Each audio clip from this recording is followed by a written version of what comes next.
বিসমিল্লাহির রহমানির রহিম। আসসালামু আলাইকুম।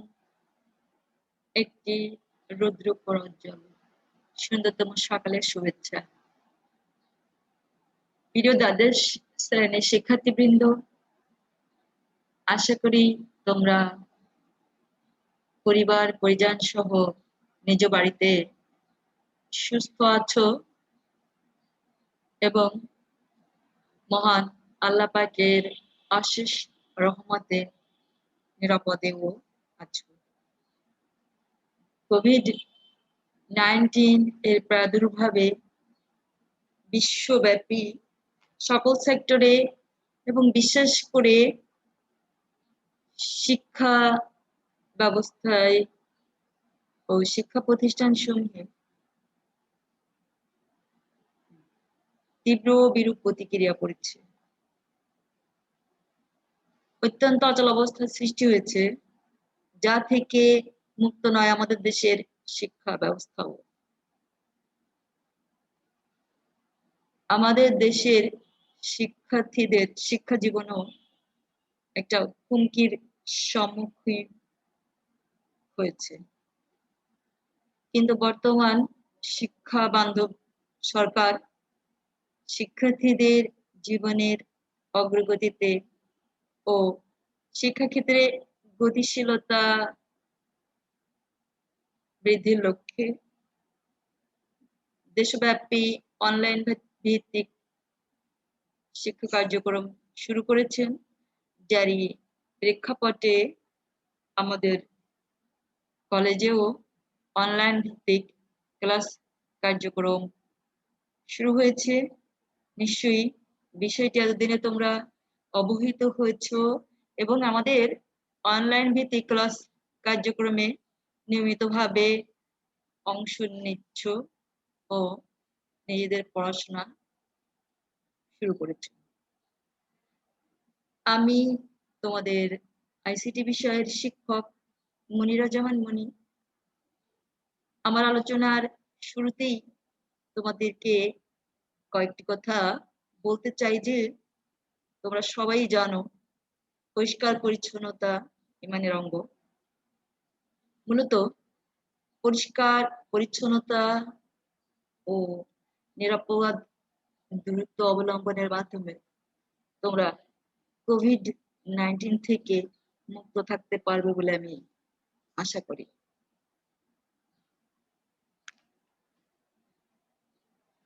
বাইরে অবস্থানকালে নিয়ম অনুযায়ী মাস্ক ব্যবহার করবে এবং তোমরা মাদক থেকে দূরে থাকবে। তোমাদের কাছে আমি এই আহ্বানই রাখছি যে নিছক আবেগীয় কারণে তোমরা মাদক গ্রহণ করবে না।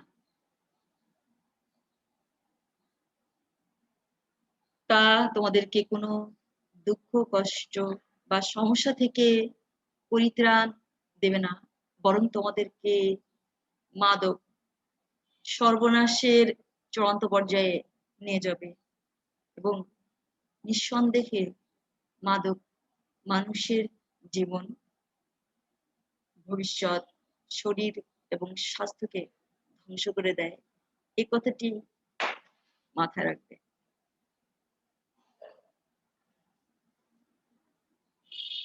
তাহলে চলো এবার আমরা আমাদের আলোচনায় চলে যাই। কোভিড-19 এর প্রারম্ভে আমি তোমাদেরকে তোমাদের আইসিটি বিষয়ের যে অধ্যায়গুলো আছে তা থেকে প্রথম 3টি অধ্যায় কমপ্লিট করে আমরা 4র্থ অধ্যায় শুরু করেছিলাম, কিন্তু কোভিডের কারণে আমাদের 4র্থ অধ্যায় চলমান আর হয়ে ওঠেনি। এখন থেকে ইনশাল্লাহ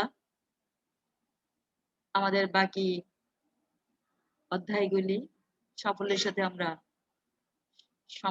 সম্পন্ন করতে পারবে বলে আমি আশা করি।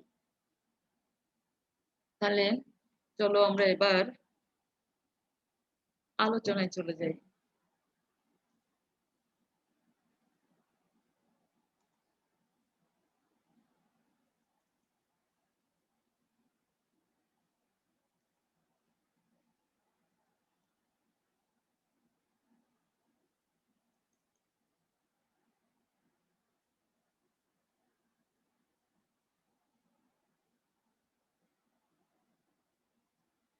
আমরা পাওয়ার পয়েন্টের মাধ্যমে, পাওয়ার পয়েন্ট প্রেজেন্টেশনের মাধ্যমে আলোচনাটুকু সম্পন্ন করব।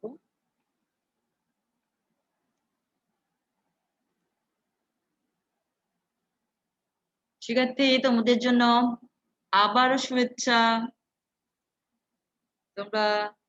আমি তোমাদেরকে চতুর্থ অধ্যায় ওয়েবসাইট ডিজাইন পরিচিতি ও HTML থেকে পড়াতে যাচ্ছি। তোমরা এই যে পেজটা, এই পেজটা কে চিনতে পারো? এটা কি পেজ বলতে পারবে? এটা হচ্ছে একটি ওয়েব পেজ।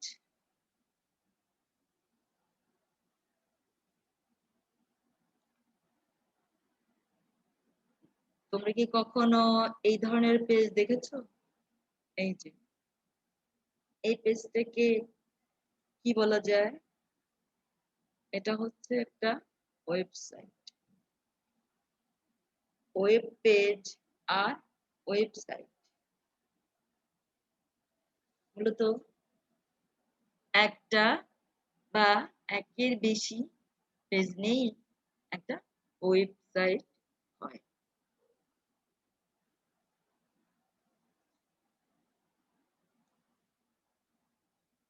তাহলে আমি আজ তোমাদেরকে তথ্য ও যোগাযোগ প্রযুক্তি বিষয়ের চতুর্থ অধ্যায় থেকে ওয়েব ডিজাইন পরিচিতি ও HTML থেকে ওয়েব ডিজাইনের ধারণা সম্পর্কে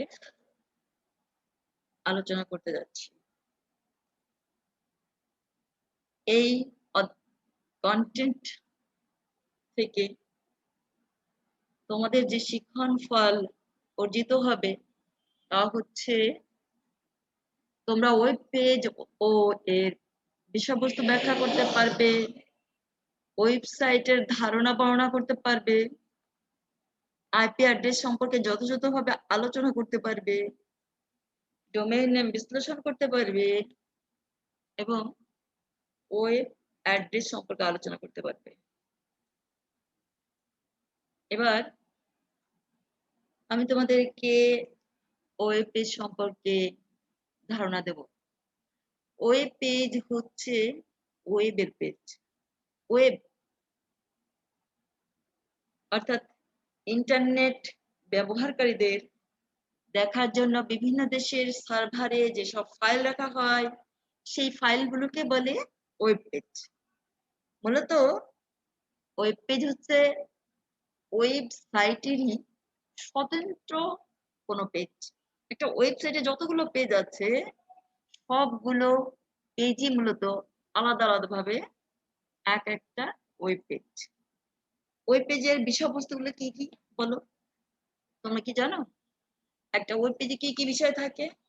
নিশ্চয়ই তোমরা বইয়ের পেজ দেখেছো।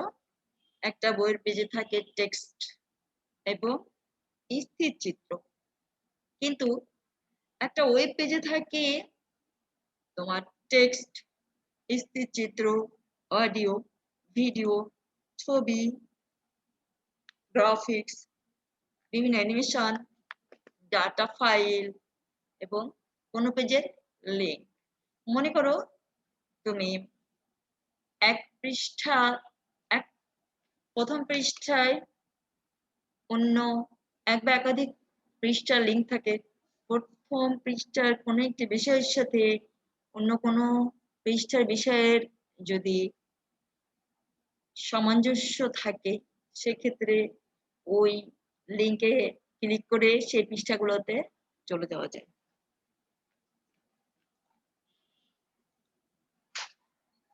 দেখো, একটা ওয়েব পেজের বিভিন্ন অংশ আমি এখানে তোমাদেরকে চিহ্নিত করে দেখাতে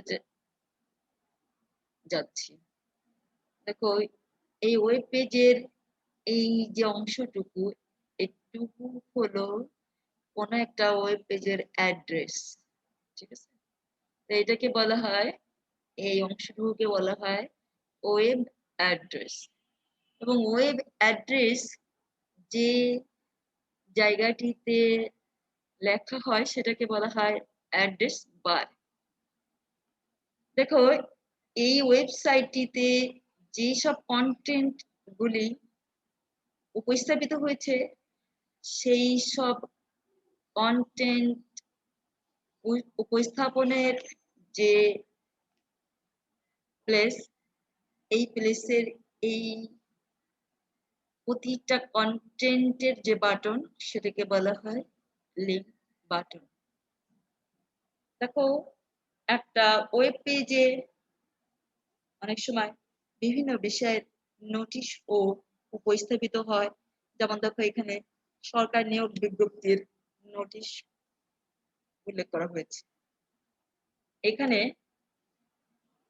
একটা লিংক প্রদান করা হয়েছে, যে লিংকে ক্লিক করে তুমি এই পেজটিতে যেতে পারবে।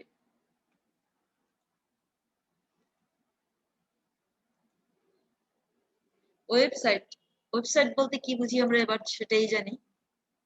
ইন্টারনেটের সাথে সংযুক্ত কোনো সার্ভারে রাখা পরস্পর সম্পর্কযুক্ত এক বা একাধিক ওয়েব পেজের সমষ্টিকে ওয়েবসাইট বলা হয়। আমি কিন্তু ওয়েবসাইট সম্পর্কে তোমাদেরকে ইতিপূর্বেও বলেছি যে একটা কতগুলো সম্পর্কযুক্ত ওয়েব পেজের সমষ্টিকে ওয়েবসাইট বলা হয়। এবং অবশ্যই সেই ওয়েব পেজগুলা ইন্টারনেটের সাথে সংযুক্ত কোনো সার্ভারে রাখতে হবে। এমনিতে ধরো তোমার কম্পিউটারের ভিতরে কতগুলা পেজ আছে, সেই পেজগুলা ওয়েবসাইট হবে না সেই পেজগুলা নিয়ে।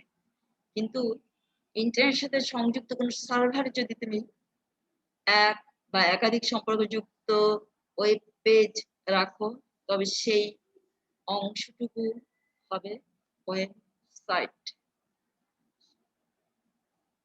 সেই পেজগুলার লোকেশন দেখো, অক্সফোর্ড ডিকশনারি ওয়েবসাইট সম্পর্কে যে সংজ্ঞা দিয়েছে সেটি হচ্ছে a location connected to the internet that maintains one or more web pages। 1991 সালের 6 আগস্ট প্রথম ওয়েবসাইট তৈরি হয়। ওয়েবসাইটে ঢুকলে যে পেজটি প্রথমেই দেখা যায় সেটা হচ্ছে হোম পেজ। ওয়েবসাইটের পেজগুলো সাধারণত HTML ল্যাঙ্গুয়েজ দিয়েই লেখা হয়, আর এই ওয়েবসাইটকে যেখানে হোস্ট করা হয় তাকে বলা হয় ওয়েব সার্ভার। ইন্টারনেটে একটা ওয়েবসাইট খুলতে যেসব বিষয়গুলি করতে হয় বা যে কাজগুলি পর্যায়ক্রমে করতে হয় সেগুলি হচ্ছে, একটা ডোমেইন নেম রেজিস্ট্রেশন করতে হয়, পেজগুলিকে ডিজাইন করতে হয়, ওই পেজগুলো সার্ভারে রাখতে হয়, এবং ওয়েবসাইটটাকে আরো প্রচারমুখী করার জন্য সার্চ ইঞ্জিনের সাথে সংযুক্ত করতে হয়। সার্চ ইঞ্জিন যেমন গুগল ক্রোম, মজিলা ফায়ারফক্স, এইসব সার্চ ইঞ্জিনের সাথে সংযুক্ত করতে হয় যাতে জনগণ ভালোভাবে ওয়েবসাইটটিকে ব্রাউজ করতে পারে। ওয়েবসাইটে কি কি সুবিধা আমরা পাই সেই বিষয়গুলো এবার জেনে নিই। ওয়েবসাইটে টেক্সট, অডিও, ভিডিও, চিত্র, গ্রাফিক্স, অ্যানিমেশন এগুলো সহজেই যুক্ত করা যায়। ওয়েবসাইটের তথ্য বিশ্বব্যাপী যে কোনো স্থান থেকে যে কেউ যে কোনো সময়ে দেখতে পারে এবং প্রয়োজনে পেতে পারে। ঘরে বসে বিভিন্ন বিষয়ে শিক্ষা অর্জন করা যায় ও প্রশিক্ষণ নেওয়া যায়।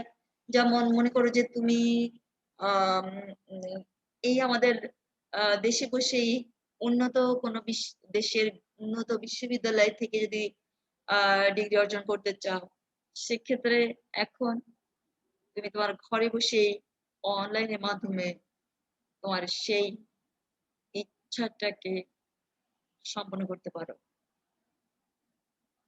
পৃথিবীব্যাপী যে কোনো ভালো বিশ্ববিদ্যালয়ে পড়াশোনা করে বাড়িতে বসে এখন উচ্চতর ডিগ্রি নেওয়া সম্ভব এবং প্রয়োজনীয় বিভিন্ন বিষয়ে প্রশিক্ষণও নেওয়া সম্ভব।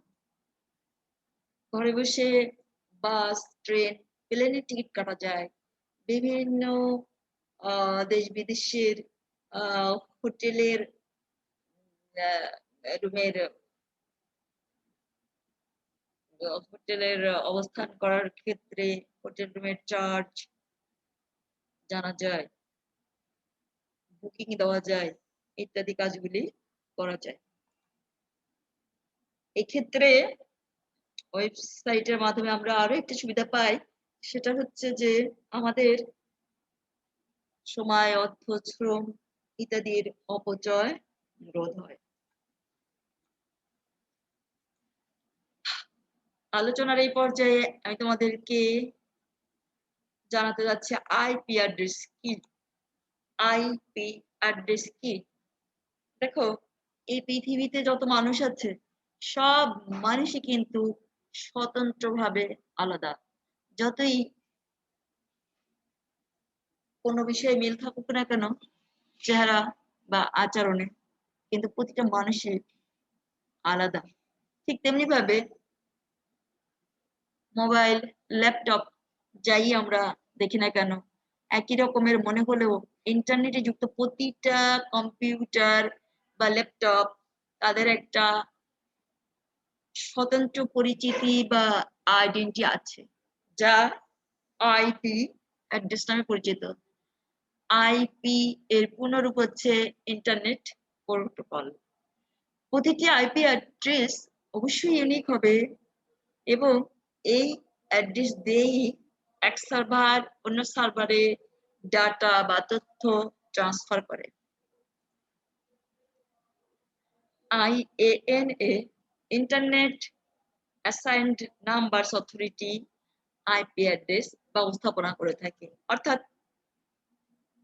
ইন্টারনেটের সাথে যে কম্পিউটারই বা ডিভাইস যুক্ত হয় তাদেরকে একটা আইপি অ্যাড্রেস বরাদ্দ করে এবং তা কন্ট্রোল করে। একটি আইপি অ্যাড্রেস তিন ভাবে প্রকাশ করা যায়। একটা হচ্ছে ডটেড ডেসিমাল। দেখো, এই যে ডেসিমাল নাম্বারগুলা, এই ডেসিমাল নাম্বারগুলা হচ্ছে তোমার আইপি অ্যাড্রেস প্রকাশের একটা সিস্টেম। আরেকটা হচ্ছে বাইনারি। বাইনারি ক্ষেত্রে মূলত তোমরা জানো যে কম্পিউটার জিরো আর ওয়ান ছাড়া কিছু বোঝে না। আমরা যে ডেসিমাল নাম্বারগুলা ব্যবহার করি, কম্পিউটার সেটাকে বাইনারি ফর্মে রূপান্তর করে নেয়। আর একটা সিস্টেম সেটা হচ্ছে হেক্সাডেসিমাল। অনেক সময় অনেক বাইনারি ডিজিটগুলা ব্যাপক হয়ে যায়, সেক্ষেত্রে হেক্সাডেসিমালে রূপান্তর করা হয়। দেখো, এই যে ওয়ান অন তোমরা সংখ্যা পদ্ধতি রূপান্তর সিস্টেম শিখেছো। তোমরা যদি এই বাইনারিকে ওয়ান অন জিরো জিরো এটাকে রূপান্তর করো, তাহলে এর হেক্সাডেসিমাল ফর্মটা আসবে C. One zero one on এটা হবে বি। তোমরা বাকিগুলাও নিজেরা ট্রাই করে দেখো। ঠিক এই বাইনারির হেক্সাডেসিমাল ফর্মটা হবে ঠিক এই। আশা করি বুঝতে পেরেছি।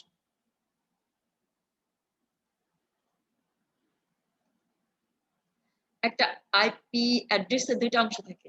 একটা হচ্ছে নেটওয়ার্ক অ্যাড্রেস আর দ্বিতীয় অংশটা হচ্ছে host address. Host address and network অ্যাড্রেসের একটা চিত্র প্রদর্শন করছি। এই অংশটুকু মিলে হচ্ছে নেটওয়ার্ক আইডি বা নেটওয়ার্ক অ্যাড্রেস, এবং এই হোস্ট যে কম্পিউটার বা ডিভাইস তার আইডি বা অ্যাড্রেসটা হচ্ছে একেবারে রুট অংশে, রুট লেভেল অংশে থাকে। ব্যাপারটা আশা করি বুঝতে পেরেছো। দেখো আইপি অ্যাড্রেস মূলত দুটা কাজ করে। একটা হচ্ছে হোস্ট ও নেটওয়ার্ক ইন্টারফেস খুঁজে বের করা, যাতে ব্যবহারকারী অন্য সার্ভারের সাথে যুক্ত হতে পারে। অর্থাৎ তুমি যদি ধরো কানাডায় অবস্থান করা তোমার কোন রিলেটিভের কাছে একটা ইমেল পাঠাতে চাও, সেক্ষেত্রে তোমার সার্ভার বা তোমার ব্যবহৃত ডিভাইস সেই ইন্টারনেটের মাধ্যমে তুমি যাকে তথ্য প্রেরণ করবে তার নেটওয়ার্ক ইন্টারফেস বা হোস্ট ইন্টারফেস খুঁজে বের করবে এবং তোমাকে সংযুক্ত হতে সাহায্য করবে।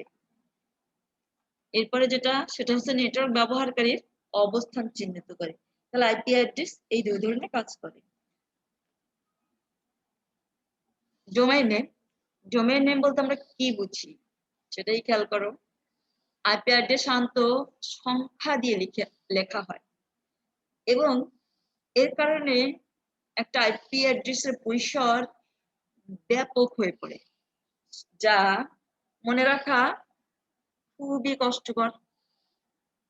ফলে এই আইপি অ্যাড্রেসকে মনে যাতে সহজেই রাখা যায় সে কারণে ইংরেজি অক্ষরে কোনো নাম ব্যবহার করা হয়, যাকে ডোমেইন নেম বলে। মানে সংখ্যা দিয়ে লিখিত আইপি অ্যাড্রেসকে ইংরেজি অক্ষরের নাম ব্যবহার করে যখন প্রকাশ করা হয় তখন সেটা হয়ে যায় ডোমেইন নেম। আশা করি বিষয়টি তোমরা বুঝতে পেরেছো। আচ্ছা, এই যে আমরা একটা এক্সাম্পল দেখি, এই যে http://www.metropolitancollege.edu, এটা হচ্ছে একটা ডোমেইন নেম। তো এই ডোমেইন নেমে আবার দুটো অংশ হচ্ছে। একটা হচ্ছে দেখো এই যে মেট্রোপলিটন কলেজ অংশ, এটা হচ্ছে মূলত ডোমেইন নেম, এবং এই যে রুট লেভেল যে অংশ ইডু, এটা হচ্ছে তোমার ডোমেইনের প্রকৃতি। আমরা একটা ডোমেইন নেমের রুট লেভেল অংশ থেকে বুঝতে পারি যে সেটা কি ধরনের প্রতিষ্ঠান। যেমন মনে করো আমাদের এই মেট্রোপলিটন কলেজে এটা কি, এখানে শিক্ষা প্রদান করা হয়, কাজেই এটা হচ্ছে এডুকেশন ডিপার্টমেন্টের বা ডোমেইনের এর প্রকৃতিটা হচ্ছে এডুকেশন। যখন তুমি কম দেখবা মানে কোম্পানি যারা হলো মূলত ব্যবসা বাণিজ্যের সাথে জড়িত, তাহলে ব্যবসা বাণিজ্যিক প্রতিষ্ঠানগুলো হবে কোম্পানি। কম দেখলে মোটামুটি সেটা বুঝে যাবে। আচ্ছা, এখন দেখো ডোমেইন নেম যাতে অদ্বিতীয় হয় সেজন্য কঠোরভাবে নিয়ন্ত্রণ করা হয়। কারণ ডোমেইন নেম, ধরো আমাদের এই খুলনা শহরে অনেকগুলো কলেজ আছে, তো এই কলেজের ক্ষেত্রে আমাদের এই ডোমেইন নেমটা যদি অন্য কোনো কলেজ ইউজ করে তাহলে কি হবে, তাহলে ডোমেইন নেম আর অদ্বিতীয় থাকবে না, এবং নানান মুখী সমস্যা তৈরি হয়ে যাবে। কেউই আমরা ভালো ইন্টারনেট সাপোর্ট পাবো না। সো এই ডোমেইন নেমকে অবশ্যই অদ্বিতীয় হতে হবে এবং তা কঠোরভাবে নিয়ন্ত্রণ করা হয়, এবং যে পদ্ধতিতে ডোমেইন নেমকে নিয়ন্ত্রণ করা হয় তাকে ডিএনএস অর্থাৎ ডোমেইন নেমিং সিস্টেম বলে। ICANN, internet corporation for assigned names and numbers, বিশ্বব্যাপী সকল আইপি অ্যাড্রেস এবং ডোমেইন নেম নিয়ন্ত্রণ করে থাকে।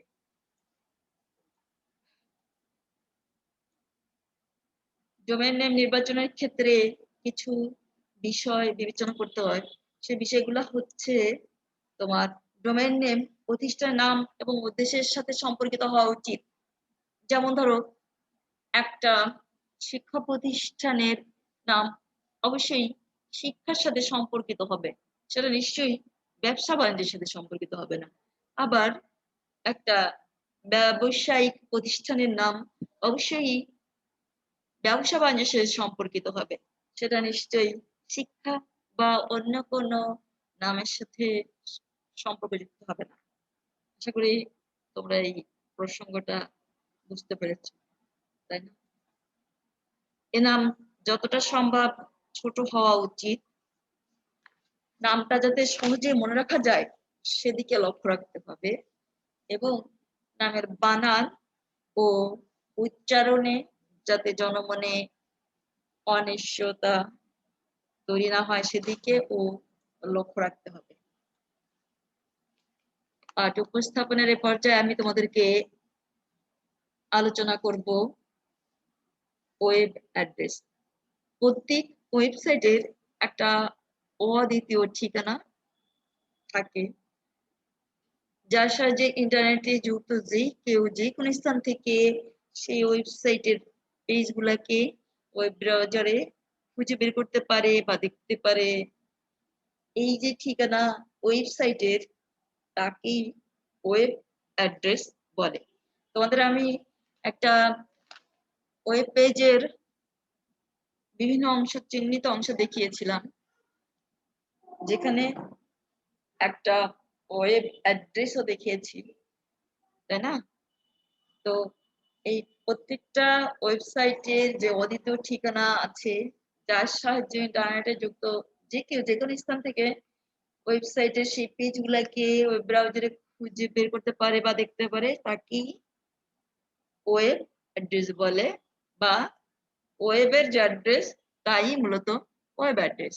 যেমন দেখো, এই যে http://www.josurboard.gov.bd, এই যে একটা ওয়েব অ্যাড্রেস। এই ওয়েব অ্যাড্রেস তোমরা যদি ব্রাউজার ওপেন করে তোমরা সার্চ বারে এই অংশটুকু, এই অ্যাড্রেসটুকু লিখে এন্টার প্রেস করো, তোমরা সোজা যশোর শিক্ষা বোর্ডের পেজে, ওয়েবসাইটে ঢুকে যেতে পারবা। এই ওয়েব অ্যাড্রেসের বিভিন্ন অংশ আছে, সেই অংশগুলো হচ্ছে কি দেখো: protocol, host or computer name, directory path and document name. Protocol কি এবার আমরা সেটাই জানি। বিভিন্ন ডিভাইসের মধ্যে, বিশেষ করে কম্পিউটার নেটওয়ার্ক ও টেলিকমিউনিকেশনের ক্ষেত্রে ডাটা আদান প্রদানের যে নিয়ম নীতি আছে, সেগুলি হচ্ছে প্রোটোকল। যেমন দেখো, HTTP এর ফুল মিনিংটা হচ্ছে hyper text transfer protocol. Telnet, এই দুটা মোটামুটি ভাবে প্রোটোকলের একটা উদাহরণ। আরো প্রোটোকল আছে।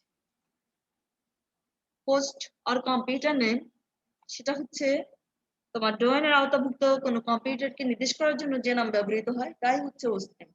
যেমন মনে করো, আমি তোমাদেরকে এই কম্পিউটারটা থেকে যখন কোনো ক্লাস, সরাসরি ক্লাসে অ্যাটেন্ড করব, তখন আমার এই কম্পিউটারটা হয়ে যাবে কি হোস্ট কম্পিউটার। আশা করি ব্যাপারটা বুঝছো। তো ডোমেনের আওতাভুক্ত কোনো কম্পিউটারকে নির্দেশ করার জন্য যে নাম ব্যবহার হয় সেটাই হচ্ছে হোস্ট নেম। এরপরে হচ্ছে ডিরেক্টরি পাথ। ডিরেক্টরি পাথটা কি? হোস্ট কম্পিউটারের নির্দিষ্ট ফাইলের যে পাথ, সেটাই হচ্ছে ডিরেক্টরি পাথ। এবং ডকুমেন্ট নেম, ডকুমেন্ট নেম হচ্ছে একটা হোস্ট কম্পিউটারের নির্দিষ্ট ফাইলের নাম। একটা হোস্ট কম্পিউটারের নির্দিষ্ট ফাইলের নাম, যেমন আমি আমার এই যে পাওয়ার পয়েন্ট প্রেজেন্টেশন তোমাদের জন্য তৈরি করেছি, এটা আমার কম্পিউটারে একটা ফাইল করে আমি রেখেছি, ওটাকে তুমি ডকুমেন্ট নেম হিসেবে গণ্য করতে পারো। যখন আমি তোমাদেরকে সরাসরি অনলাইন ক্লাসে অংশ নেব, তখন আমার কম্পিউটারটা হয়ে যাবে হোস্ট কম্পিউটার। আমার ফাইলের যে পথটা হবে, যে ফাইল থেকে আমি তোমাদের পড়াবো, সেই ফাইলের যে পথটা হবে সেটা হচ্ছে তোমার ডিরেক্টরি পাথ, এবং ডকুমেন্ট নেম হবে আমি যে নির্দিষ্ট ফাইলটা থেকে তোমাদের পড়াবো সেটাই হবে আমার মূলত ডকুমেন্ট নেম। আশা করি তোমরা এই বিষয়টুকু বুঝেছো।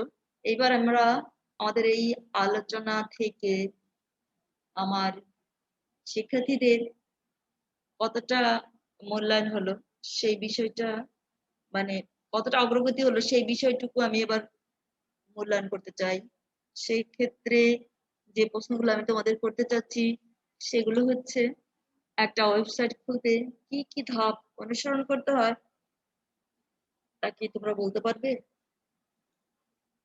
আইপি অ্যাড্রেসের কাজ উল্লেখ আশা করি করতে পারবে।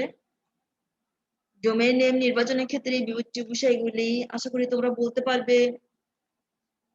ওয়েব অ্যাড্রেসের বিভিন্ন অংশের বর্ণনা দিতে পারবে। এখন আমি তোমাদেরকে ছোট করে একটু বাড়ি কাজ দিতে চাই। তোমরা বাড়িতে এই প্র্যাকটিসটুকু করবে যে ওয়েব পেজ ও ওয়েবসাইট সম্পর্কে মূলত তোমরা খুব ভালো করে একটু পড়াশোনা করবে, এবং এখান থেকে ওয়েব পেজ এবং ওয়েবসাইটের মধ্যে একটু একটু ব্যাপকভাবে, মানে দুই চারটা না, আরো একটু ব্যাপকভাবে তোমরা কয়টা পার্থক্য নিজেরা নিরূপণ করতে পারো সেই পার্থক্যগুলি তোমাদের একটা খাতায় লিপিবদ্ধ করে তার একটা স্ক্রিনশট,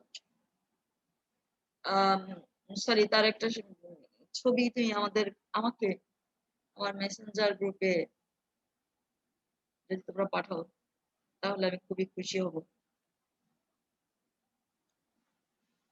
আমি তোমাদেরকে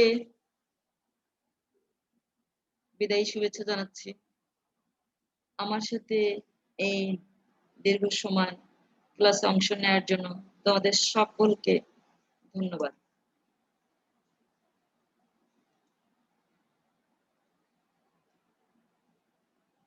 তোমরা ভালো থাকবে এবং সুস্থ থাকবে, নিয়মিত পড়াশোনা করবে, এই আশাবাদ ব্যক্ত করে আমি আমার ক্লাস এখানেই শেষ করছি। আল্লাহ হাফেজ।